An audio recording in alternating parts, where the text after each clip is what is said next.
करनाल वालों की आवाज को क्या हो गया है? 400 पार करना है या नहीं करना है? मोदी जी को तीसरी बार प्रधानमंत्री बनाना है या नहीं बनाना है? तो भले आदमी ऐसी आवाज नहीं चलती। नमस्कार दोस्तों, मैं हूं हरीश चावला और आप देख रहे हैं 7/11 न्यूज और अमर मंथन खबर। तस्वीरें करनाल की, जहां केंद्रीय गृह मंत्री अमित शाह आज करनाल में एक रैली को संबोधित करने पहुंचे थे। केंद्रीय गृह मंत्री अमित शाह ने आज सोमवार को करनाल में आयोजित विजय संकल्प रैली के अंदर लोगों को संबोधित करते हुए सीधे सीधे पाकिस्तान पर हमला बोलते हुए कहा कि POK हमारा है और इसे हम लेकर रहेंगे। गृह मंत्री अमित शाह ने करनाल में भाजपा के लोकसभा प्रत्याशी मनोहर लाल और विधानसभा प्रत्याशी तथा प्रदेश के मुख्यमंत्री नायब सिंह सैनी के लिए खुद वोट मांगे। देश के गृह मंत्री अमित शाह ने करनाल से कांग्रेस और ईडी गठबंधन को आड़े हाथों लिया और पूछा कि वह जनता को बताएं कि इस घमंडिया गठबंधन का प्रधानमंत्री कौन होगा। उन्होंने कहा कि जब गठबंधन वालों से यह पूछा तो जवाब मिला कि एक एक करके 5 प्रधानमंत्री बनाएंगे। अब राहुल गांधी को कौन समझाए कि यह परचून की दुकान नहीं, यह 130 करोड़ लोगों का देश है। देश ऐसे नहीं चलता। अमित शाह ने देश की जनता को पाकिस्तान को जवाब देने वाला PM चाहिए ये बताया। इसलिए आप 25 मई को प्रदेश की सभी 10 सीटों पर भाजपा को जितवाएं और मोदी जी के हाथ को मजबूत बताएं। अमित शाह ने कांग्रेस और इनेलो का नाम लिए बिना निशाना साधते हुए कहा कि पहले हरियाणा की सत्ता में एक परिवार आता था तो वह भ्रष्टाचार फैलाता था, दूसरा परिवार सत्ता में आता था तो भाई भतीजावाद गुंडागर्दी फैलाता था, लेकिन भाजपा ने इस गुंडागर्दी और भ्रष्टाचार को खत्म किया। उन्होंने कहा कि हमने करनाल को CM सिटी बनाया और इस बार भी करनाल ही CM सिटी रहेगा। शाह ने मुख्यमंत्री की प्रशंसा करते हुए कहा कि मुख्यमंत्री नायब सिंह सैनी देखने में जितने नरम हैं, लेकिन जब जनता की लड़ाई की बात आती है तो मजबूती से जनता की लड़ाई भी लड़ते हैं। गृह मंत्री ने कहा कि अब मनोहर लाल दिल्ली में अपनी सेवाएं देंगे, आपकी आवाज़ उठाएंगे और सैनी विधानसभा में करनाल का प्रतिनिधित्व करेंगे। उन्होंने हरियाणा के पूर्व मुख्यमंत्री मनोहर लाल की तारीफ करते हुए कहा कि मनोहर लाल ने हरियाणा को 10 साल में विकसित हरियाणा बनाने का काम किया। गृह मंत्री ने कहा कि कांग्रेस के 10 साल में हरियाणा को विकास के लिए 41,000 करोड़ मिला, लेकिन जब नरेंद्र मोदी की सरकार बनी तो सरकार ने 10 सालों में हरियाणा को 2,70,000 करोड़ रुपए के विकास कार्यों के लिए पैसे दिए। लेकिन कांग्रेस और उसके गठबंधन के लोग झूठ बोलकर वोट लेने का प्रयास कर रहे हैं, लेकिन जनता जानते है कि इन लोगों के पास ना नेता है ना नीति। अगर यह लोग बहुमत जुटा भी लेते हैं तो इनका प्रधानमंत्री कौन होगा। उन्हें एक लोगों से नाम लेकर पूछा कि क्या शरद पवार, ममता बनर्जी, स्टालिन, अरविंद केजरीवाल, उद्धव ठाकरे, राहुल गांधी प्रधानमंत्री हो सकते हैं। इस पर जनता की तरफ से कोई आवाज़ नहीं आई। लेकिन केंद्रीय गृह मंत्री ने एक बड़ी घोषणा की कि करनाल में मेडिकल यूनिवर्सिटी और बागवानी यूनिवर्सिटी स्थापित की गई है और रैपिड रेल भी जल्द ही करनाल में चलने लगेगी। जब केंद्र में दूसरी बार मोदी की सरकार बनी तो धारा 370 कश्मीर से खत्म किया। अमित शाह ने कहा कि अयोध्या में राम मंदिर बनाने के काम को कांग्रेस ने अटकाकर, लटकाकर, भटकाकर रखा, लेकिन प्रधानमंत्री नरेंद्र मोदी ने इसका रास्ता साफ किया और भगवान श्री राम अपने महल में विराजमान हो गए। देखिए, केंद्रीय गृह मंत्री अमित शाह ने और मनोहर लाल जी ने इस संकल्प रैली में क्या कहा। देखिए 7/11 और अमर मंथन खबर की यह सीधी करनाल से रिपोर्ट। खबर को लाइक कीजिए और साथ साथ इसे शेयर कीजिए। धन्यवाद।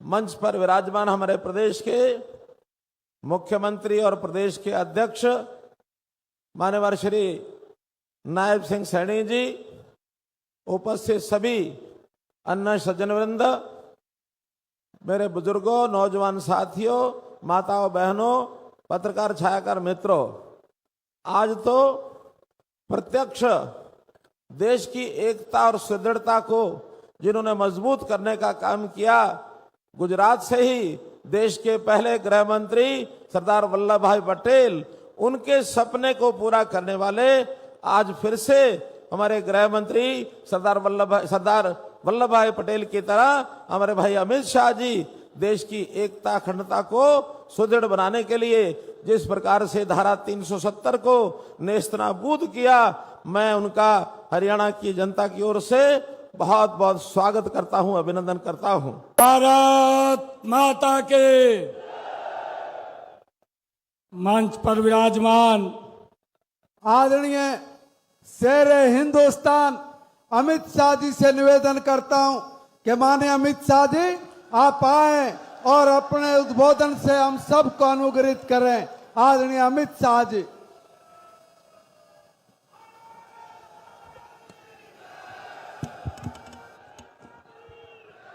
मेरे साथ बोलिए, भारत माता की। क्यों भाई, करनाल वालों की आवाज को क्या हो गया है? 400 पार करना है या नहीं करना है? मोदी जी को तीसरी बार प्रधानमंत्री बनाना है या नहीं बनाना है? तो भले आदमी ऐसी आवाज नहीं चलती, तो भले आदमी ऐसी आवाज नहीं चलती। मेरे साथ दोनों हाथ उठाइए, उठाइए अंत तक सभी लोग दोनों हाथ। विजय के संकल्प की मुट्ठी बींचे और प्रचंड आवाज से बोलिए, जय श्री राम, जय जय श्री राम। आज इस सभा में मेरे साथ मंच पर उपस्थित श्रीमान मनोहर लाल खट्टर जी, हमारे लोकप्रिय मुख्यमंत्री नायब सैनी जी, श्री कृष्णलाल पवार जी, कार्तिकेय शर्मा जी, बहन अर्चना शर्मा जी, महिपाल डांडा जी, हरविंदर कल्याण जी, प्रमोद वीत जी, राम कुमार कश्यप जी, शिषपाल मेहता जी, रमेश कश्यप जी, भगवान दास कबीरपंथी जी, और आज इस चिलचिलाती धूप में इतनी बड़ी संख्या में आए हुए प्यारे भाइयों बहनों माताओं और मेरे जिगर के टुकड़े जैसे युवा मित्रों, आप सभी को नमस्कार। भाइयों बहनों, आज मैं इस लोकसभा चुनाव शुरू होने के बाद पहली बार हरियाणा में आया हूं और दानवीर कर्ण की नगरी करनाल में आया हूं। पूरी हरियाणा की जनता को मैं हाथ जोड़कर प्रणाम करना चाहता हूं। मैं मेरी बात की शुरुआत मंजी साहब गुरुद्वारा, पक्का पुल धाम, पाथरी माता मंदिर, चुलकाना धाम, हथीरा मंदिर, स्वामी भीष्म जी को भी प्रणाम कर कर मेरी बात की शुरुआत करना चाहता हूं। भाइयों बहनों, हरियाणा पूरे देश की भूख भांगने वाले कुछ राज्यों में से एक है। देश भर में अन्न के भंडार भरे रहते हैं, इसमें सबसे बड़ा योगदान मेरे हरियाणा के किसानों का है। इसके साथ साथ देश की सीमाओं की सुरक्षा, आज हम निश्चिंत होकर चैन की नींद सो रहे हैं क्योंकि मेरा हरियाणा का वीर जवान सीमा पर भारत माता की रक्षा करता है। और तीसरा, खेल कोई भी हो, खेला कहीं भी जाता हो, राष्ट्रीय हो अंतर्राष्ट्रीय हो, मेडलों की सूची देखिए तो मेरे हरियाणा के धाकड़ खिलाड़ी नंबर 1 दिखाई पड़ते हैं। और ये तीनों के लिए हमारे मोदी जी ने बड़े बड़े काम किए। सबसे पहले इतने सालों से 1 रैंक 1 पेंशन हमारे जवान और उनके परिवार मांगते थे। कांग्रेस सरकार 40 साल से 1 रैंक 1 पेंशन का मसला हल नहीं करती थी। मैं हुडा साहब को पूछना चाहता हूं, 1 रैंक 1 पेंशन का मसला किसने लटकाया? हुडा जी, आपने ही लटकाया। हरियाणा वालों, मोदी जी ने आपने 14 में प्रधानमंत्री बनाते ही पहली ही टर्म में 1 रैंक 1 पेंशन को समाप्त करने का काम नरेंद्र मोदी ने किया। भाइयों बहनों, खेलों के लिए भी ढेर सारा इंफ्रास्ट्रक्चर, सुविधाएं, पारदर्शी चयन और अंतर्राष्ट्रीय ट्रेनिंग की व्यवस्था नरेंद्र मोदी जी ने की। इसका सबसे बड़ा फायदा मेरे हरियाणा के खिलाड़ियों ने उठाया है, हरियाणा के खिलाड़ियों ने। भाइयों बहनों, आज मैं जब आया हूं तब यहां से हमारे प्रत्याशी मनोहर लाल खट्टर जी के लिए आशीर्वाद मांगने के लिए आया हूं। ये मनोहर लाल जी 10 साल तक हरियाणा के मुख्यमंत्री रहे, हरियाणा की सेवा की और अब पार्टी ने तय किया है कि वो दिल्ली में देश और भाजपा की सेवा करने का काम। भाइयों बहनों, मैं आज कहना चाहता हूं बड़े मन से, क्योंकि मनोहर लाल जी की विदाई हो चुकी है और सैनी साहब मुख्यमंत्री बन गए, मगर मनोहर लाल जी ने पूरे हरियाणा में नौकरी बेचने का कारोबार बंद करने का काम अगर किसी ने किया तो मनोहर लाल जी ने किया। हर गांव में पोस्ट से अपॉइंटमेंट लेटर मिलने वाले युवा आज हमें दिखते हैं और हरियाणा को विकसित बनाने का काम अगर किसी ने किया तो मनोहर लाल जी। ऊपर नरेंद्र मोदी जी, नीचे मनोहर लाल जी। हरियाणा को ढेर सारी सौगातें मिली, 7 IIT मिले, 7 IIM मिले, देश भर में 7 IIM खुले, 15 नए एम्स खुले, 390 यूनिवर्सिटी खुली और 700 मेडिकल कॉलेज हुए। और यहां खट्टर जी ने 12 एक्सप्रेसवे दिए, 77 कॉलेज खोले, 13 यूनिवर्सिटियां दी, 8 मेडिकल कॉलेज खोले, 2 नए एयरपोर्ट दिए और 16 नए अस्पताल खोलने का काम मनोहर लाल खट्टर जी ने किया है। पूरे हरियाणा को ये 10 साल के अंदर विकसित करने का काम भारतीय जनता पार्टी ने किया।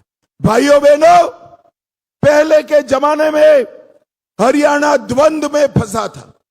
एक परिवार आता था तो भ्रष्टाचार परम सीमा पर पहुंच जाता था और दूसरा परिवार आता था तो भाई भतीजावाद और गुंडागर्दी हरियाणा में सीमा पार की होती थी। हमारे मनोहर जी ने भ्रष्टाचार भी समाप्त किया और भाई भतीजावाद भी समाप्त किया। भाइयों बहनों, पहले मुख्यमंत्री या तो रोहतक का होता था या सिरसा का होता था। पहली बार मुख्यमंत्री पूरे हरियाणा का मिला, पूरा हरियाणा का विकास करने का काम मनोहर लाल जी ने किया। भाइयों बहनों, सभी वर्गों की चिंता हुई, सभी जातियों की चिंता हुई और अब कमान हमारे युवा मुख्यमंत्री सैनी जी ने संभाली। मैं आपको विश्वास दिलाता हूं, सैनी जी देखने में बड़े सौम्य है, विनम्र भी है, परंतु जहां जनता की बात आती है, बड़ी से बड़ी लड़ाई लड़ने वाला ये हमारा सैनी है, भाई सैनी है। और करनाल वालों, मैं करनाल वालों को कहने आया हूं, आपका मुख्यमंत्री हमने ले लिया, परंतु आपको मुख्यमंत्री देने का काम भी हम ही कर रहे हैं। करनाल की सीट मुख्यमंत्री की थी और चुनाव के बाद मुख्यमंत्री की रहने वाली है। करनाल वालों, आपका विधायक ही मुख्यमंत्री बनने वाला है। भाइयों बहनों, मुझे बताओ जरा, ये कश्मीर जो है हमारा है या नहीं है? अरे ऐसे नहीं बोलते भाई, खरगे तक आवाज जानी चाहिए। जोर से बोलिए, है या नहीं है? ये खड़गे जी कहते हैं राजस्थान हरियाणा वालों का कश्मीर से क्या लेन देन। अरे खड़गे साहब, आप 80 के हो गए, आप देश को नहीं जान पाए।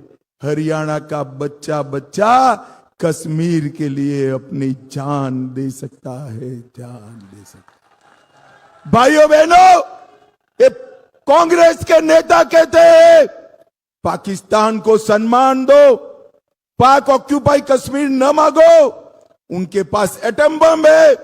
ये मणिशंकर अय्यर कहते हैं। मैं आज राहुल बाबा को करनाल की अंगराज कर्ण की भूमि पर से कहने आया हूं, राहुल बाबा कान खोल कर सुन लो, आपकी पार्टी का जो फैसला है ये भारतीय जनता पार्टी की सरकार है। पाक ऑक्यूपाई कश्मीर भारत का है, रहेगा और हम इसको लेकर रहेंगे।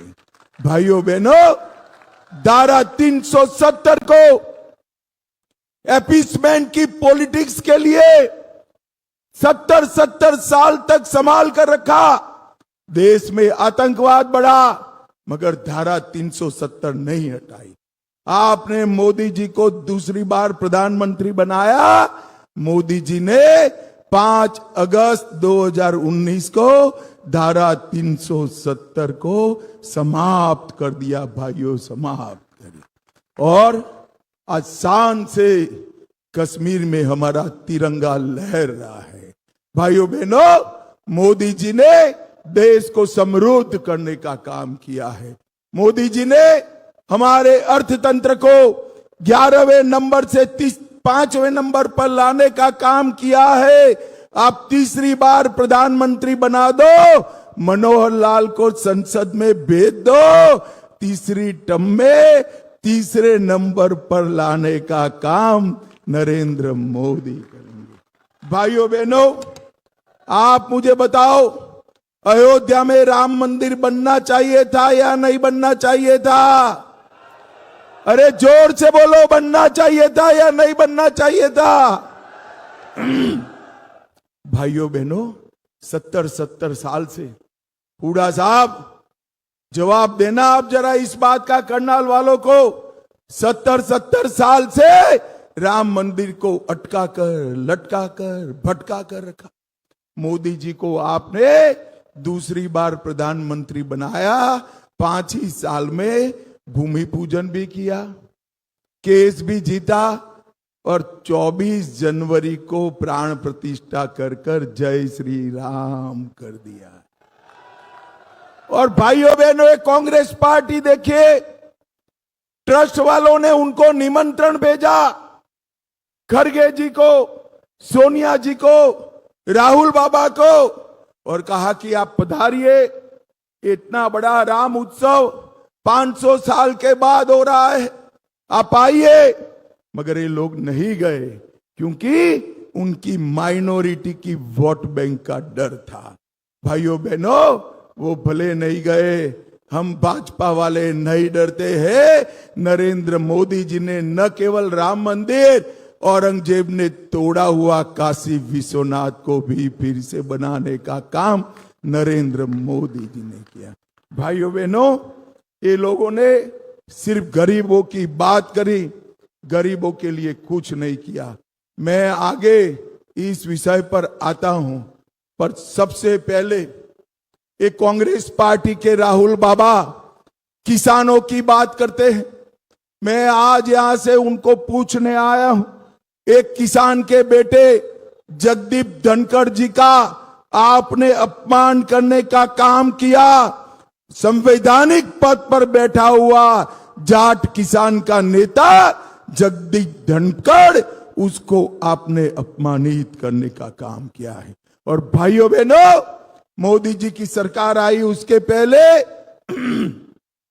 कांग्रेस सरकार का किसान बजट 22,000 करोड़ था।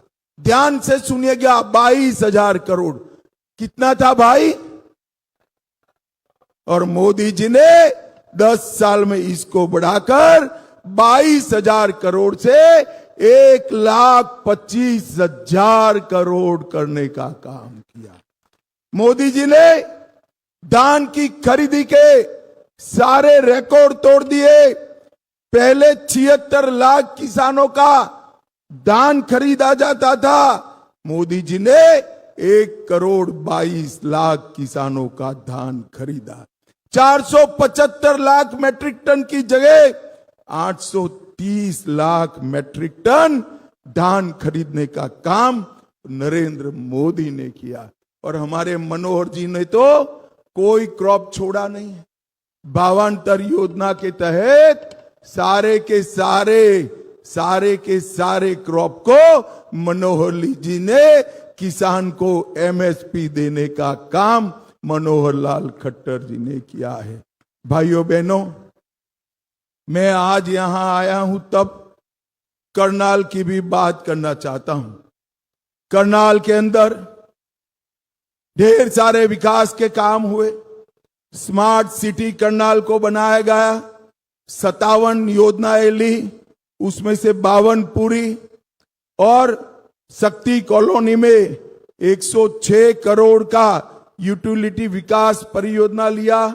खेलो इंडिया का सेंटर बना। 760 करोड़ से विज्ञान विश्वविद्यालय की स्थापना की। कुटेल में मेडिकल यूनिवर्सिटी बनी। अंजन थली में महाराणा प्रताप हॉर्टिकल्चर यूनिवर्सिटी बनी। भारत परिमाला योजना के तहत 1800 करोड़ का रिंग रोड दिया। 300 करोड़ रेलवे अंडरब्रिज और ओवरब्रिज बनाए। रैपिड रेल जल्दी से शुरू होगी और बैटल ऑफ पानीपत का म्यूजियम भी बनाने का काम हमारे मनोहर जी ने किया। भाइयों बहनों, जल जीवन मिशन के तहत एक ही विधानसभा में 1,33,000 गरीबों को नल से जल दिया। 40 सस्ती दवाइयों की दुकानें खोली। 40,000 गरीबों को शौचालय दिया। 36,000 माताओं को गैस का सिलेंडर दिया और 20 लाख लोगों को 5 किलो अनाज प्रति व्यक्ति प्रति माह मुफ्त में देने का काम नरेंद्र मोदी जी ने किया है। और करनाल वालों, मुझे बताओ भाई, कोरोना का दोनों टीका आपका लगा है या नहीं लगा है? अरे ऐसे क्या बोलते हो भाई? अगर दोनों टीका लगा है तो हाथ उठाकर बताओ, लगा है या नहीं लगा है? किसी को 25 पैसा भी देना पड़ा है क्या? मोदी जी ने कॉफी पिलाकर सामने से टीका लगाया ना। मोदी जी ने 130 करोड़ की आबादी वाले भारत को कोरोना का टीका लगाकर कोरोना से सुरक्षित करने का काम हमारे नरेंद्र मोदी जी ने किया है। और भाइयों बहनों, उस वक्त राहुल बाबा क्या कर रहे थे? राहुल बाबा कह रहे थे, ये मोदी टीका है, मत लीजियो, बीमार हो जाओगे। ये तो अच्छा है। हरियाणा और करनाल वाले सुनते नहीं है। सबने टीका लगा दिया, देश भर ने लगा दिया। जब राहुल बाबा को मालूम पड़ा, पूरे देश ने ले लिया। एक दिन रात को बहन प्रियंका के साथ जाकर अंधेरे में खुद भी टीका लगाए। अरे शर्म करो, शर्म करो। कोरोना जैसी महामारी में राजनीति करते हो। राहुल बाबा, ये देश की ये परंपरा नहीं है। देश पर जब संकट आता है तो सब एकजुट होकर इसके सामने लड़ते हैं। आपने ओछे स्तर की राजनीति का परिचय दिया है। भाइयों बहनों, मोदी जी ही तीसरी बार प्रधानमंत्री बनने वाले हैं। परंतु मुझे बताओ, 1 मिनट के लिए सोच लो कि घमंडिया गठबंधन इंडी अलायंस को बहुमत मिला तो उनका प्रधानमंत्री कौन होगा? बताओ तो जरा। कोई नाम है? अरे करनाल वालों बताओ, कोई नाम है क्या? चलो मैं एक एक कर कर पूछता हूं। शरद पवार बन सकते हैं क्या? अरे जोर से हाँ ना बोलना भाई, बन सकते हैं क्या? ममता बनर्जी बन सकती है क्या? स्टालिन बन सकते हैं क्या? अरविंद केजरीवाल बन सकते हैं क्या? उद्धव ठाकरे बन सकते हैं क्या? अब हंसना मत। जरा भी मत हंसना। राहुल बाबा बन सकते हैं क्या? अरे क्यों हंसे यार आप? वो बड़े नेता है कांग्रेस के भाई, मगर बताओ बन सकते हैं क्या?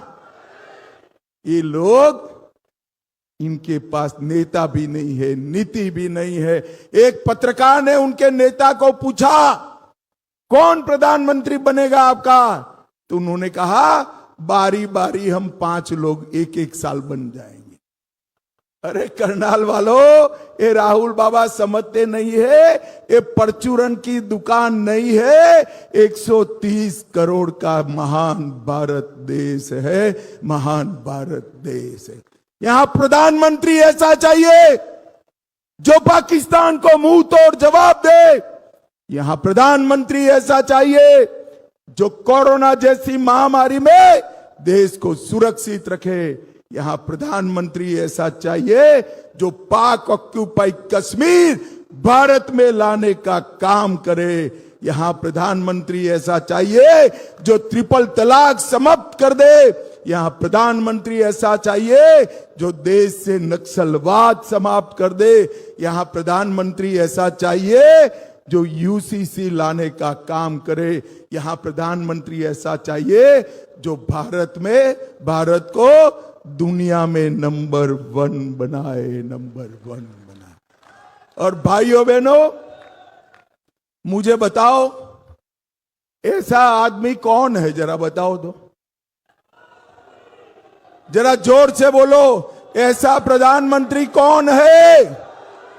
और जोर से बोलो कौन है? अरे इसी तरह से मैं पूर्व पश्चिम उत्तर दक्षिण जहां जहां जाता हूं, एक ही नारा मिलता है, मोदी मोदी मोदी मोदी मोदी मोदी के नारे। और भाइयों बहनों, आज मोदी मोदी का नारा देश के विकास का एक विश्वास बन चुका है। सबको मालूम है कि देश को पूर्ण विकसित और आत्मनिर्भर, सुरक्षित और समृद्ध, शिक्षित और टेक्नोलॉजी से युक्त केवल और केवल नरेंद्र मोदी बना सकते हैं, नरेंद्र। और हरियाणा वालों, आप पर तो मोदी जी का अधिकार है। मैं उनके साथ इतने साल से काम कर रहा हूं। गुजरात में थे तो भी हरियाणा की चिंता करते थे, और यहां आए तो भी हरियाणा हरियाणा करते रहते हैं। हरियाणा पर मोदी जी का विशेष लगाव और प्यार है। भाइयों बहनों, एक कांग्रेस पार्टी ने 10 साल में 41,000 करोड़ रुपया भेजा था हरियाणा के विकास के लिए। हुड्डा बाबू, जवाब देना जरा मेरी बात का। सिर्फ 41,000 करोड़, 41,000, और मोदी जी ने 2,70,000 करोड़ रुपया हरियाणा के विकास के लिए भेजा। भाइयों बहनों, इस बार मैं आप सबसे, समस्त हरियाणा वासियों से करबद्ध निवेदन करने आया हूं, एक भी सीट छोड़ना मत। सभी की सभी सीटें मोदी जी की झोली में डालिए। और एक युवा मुख्यमंत्री को, आगे आइए सैनी जी आप, मैं आपके सामने प्रत्याशी ये नाते लेकर आया हूं, इसको आपका आशीर्वाद दीजिए, आपका आशीर्वाद दीजिए।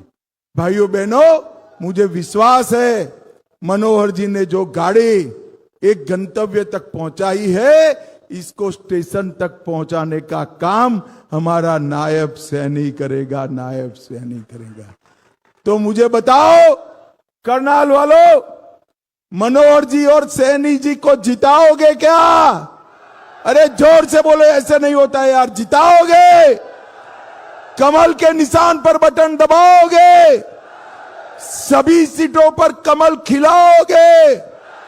400 पार कराओगे?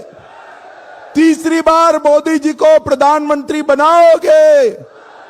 तो मेरे साथ दोनों हाथ उठाइए, उठाइए दोनों हाथ, और मुट्ठी भींच कर बोलिए, जय श्री राम, जय जय श्री राम, जय जय श्री राम। आप सभी का बहुत बहुत धन्यवाद।